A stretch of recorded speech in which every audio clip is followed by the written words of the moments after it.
Prepárate para una inmersión en un caso que ha permanecido, bueno, oculto durante décadas. Un misterio que nos lleva a ver, la localidad valenciana de Macastre. Enero de 1989. Un escenario marcado por la tragedia. Un caso sí, que lamentablemente se desvaneció en los anales de la historia, eclipsado por otros sucesos de la época. Pero guarda en sus entrañas una oscuridad que aún nos perturba. 3 jóvenes. Rosario Isabel Gallete Muedra, de 15 años. Francisco Valeriano Flores Sánchez, de 14. Y Pilar Ruiz Barriga, también de 15.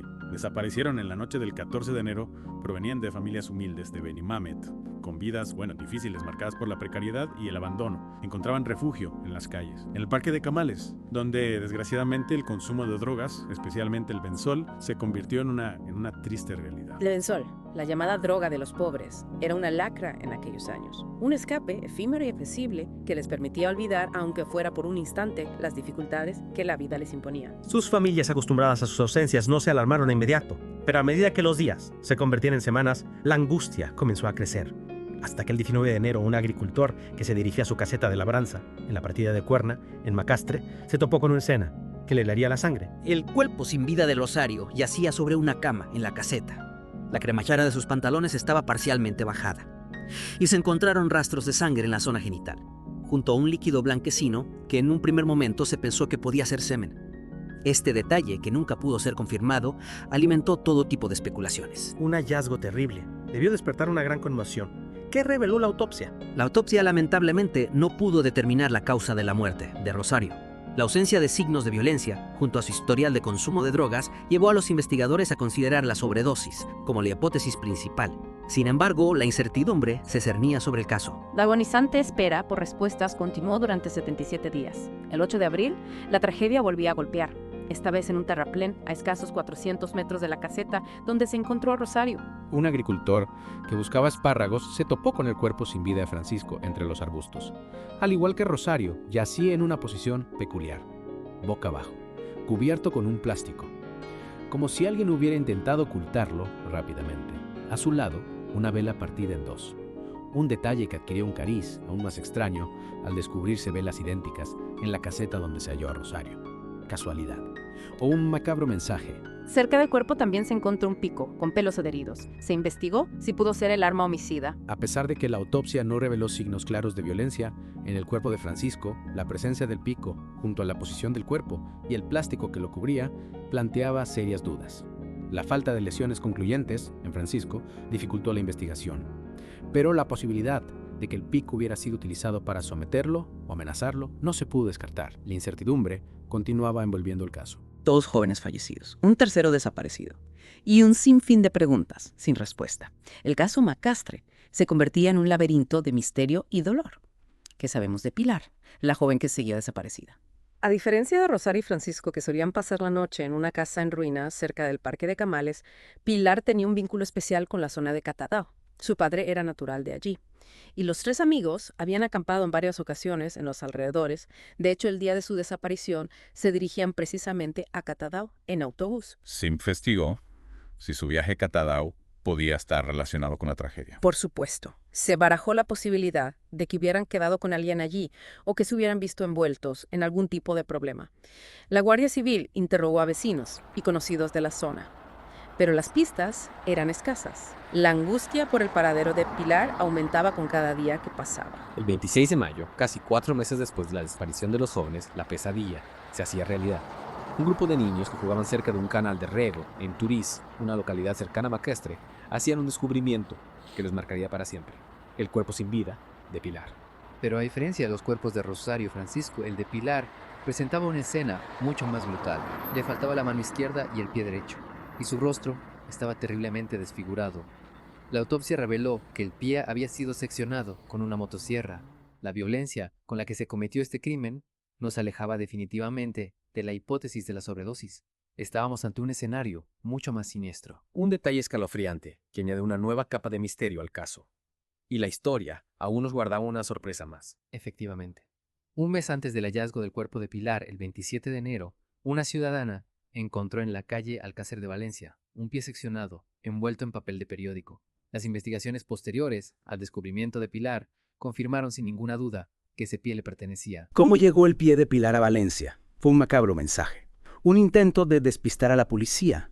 La aparición de este detalle nos traslada a la capital del Turia y nos hace preguntarnos si existe alguna conexión con otros sucesos de la época. La conexión con Valencia abre nuevas líneas de investigación y nos obliga a considerar la posibilidad de que el caso Macastre sea mucho más complejo de lo que parecía en un principio. Un caso que nos deja con más preguntas que respuestas. Retomamos nuestra inmersión en el caso Macastre, un caso que, como hemos visto, está envuelto en un halo de misterio y dolor.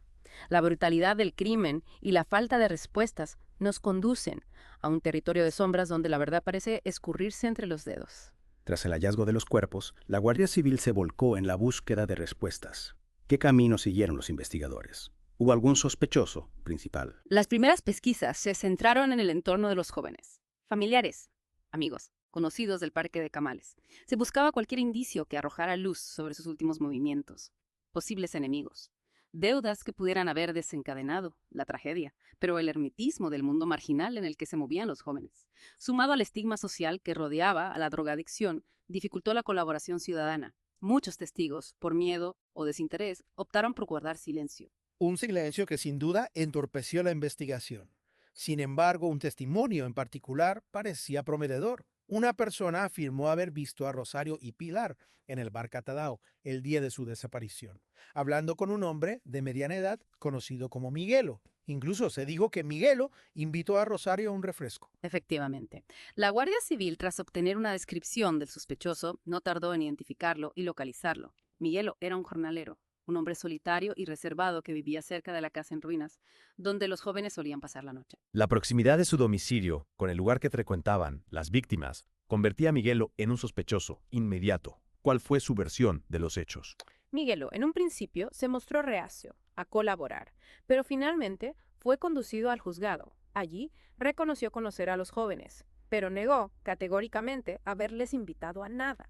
Aseguró que la última vez que los vio fue días antes de su desaparición. Su testimonio, aunque no aportó pruebas concluyentes, debió generar sospechas entre los investigadores. Se profundizó en la investigación sobre Miguelo. Por supuesto, se investigó su pasado, se buscaron posibles vínculos con otros delitos, pero no se encontraron pruebas sólidas que lo relacionaran con el crimen.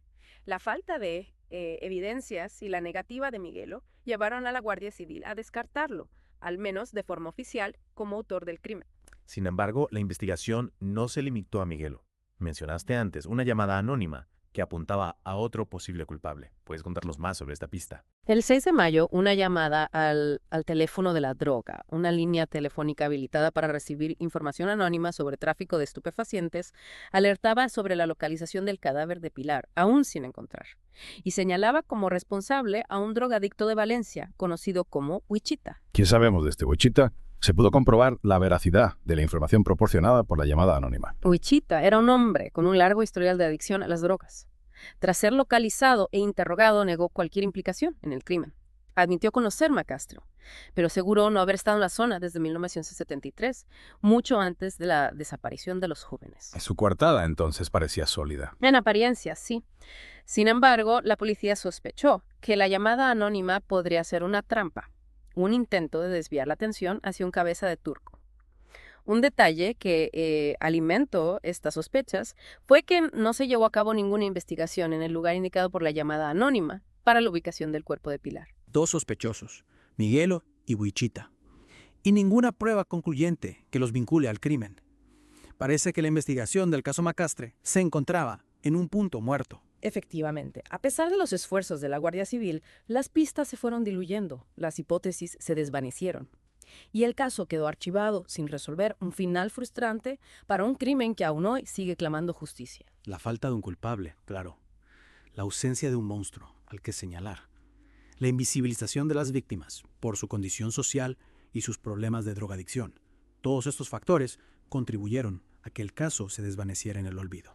Lamentablemente, la atención mediática a menudo se ve influenciada por la espectacularidad del crimen y el perfil de las víctimas. Sin embargo, el caso Macastre, a pesar del silencio que lo rodeó, no ha caído en el olvido. El recuerdo de Rosario, Francisco y Pilar sigue presente en la memoria de aquellos que buscan respuestas. ¿Qué otras teorías se han barajado a lo largo de los años para explicar el caso? ¿Podría haber una conexión con otros sucesos de la época? En la siguiente parte de nuestra inmersión, exploraremos esas teorías. Analizaremos las posibles conexiones con otros casos que conmocionaron a España y nos adentraremos en las sombras de un misterio que sigue desafiando a la lógica. Volvemos a nuestra inmersión en el caso Macastre. Un caso que nos ha llevado a las profundidades del misterio y nos ha confrontado con la crudeza de una realidad, donde la verdad a veces se esconde en los lugares más inesperados.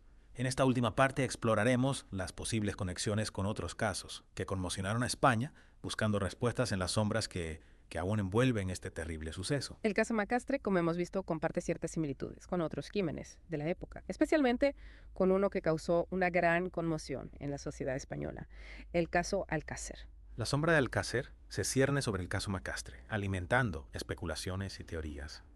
¿Qué elementos concretos nos llevan a establecer un paralelismo entre ambos casos? En primer lugar, la similitud en el número de víctimas y sus edades. 3 adolescentes, 2 chicas y un chico, en ambos casos. Una coincidencia que por sí sola podría no significar nada, pero que adquiere relevancia al considerar otros factores. ¿A qué otros factores te refieres? Al hallazgo del pie de Pilar, en la calle Alcácer de Valencia, el 27 de enero de 1989, exactamente 4 años antes del descubrimiento de los cuerpos de las niñas de Alcácer, una coincidencia temporal y geográfica que resulta como mínimo inquietante. Es cierto. Y recordemos que Miguel Ricard, uno de los condenados por el caso Alcácer, fue visto en el mismo bar de Catadau, donde según testigos estuvieron Pilar y Rosario el día de su desaparición.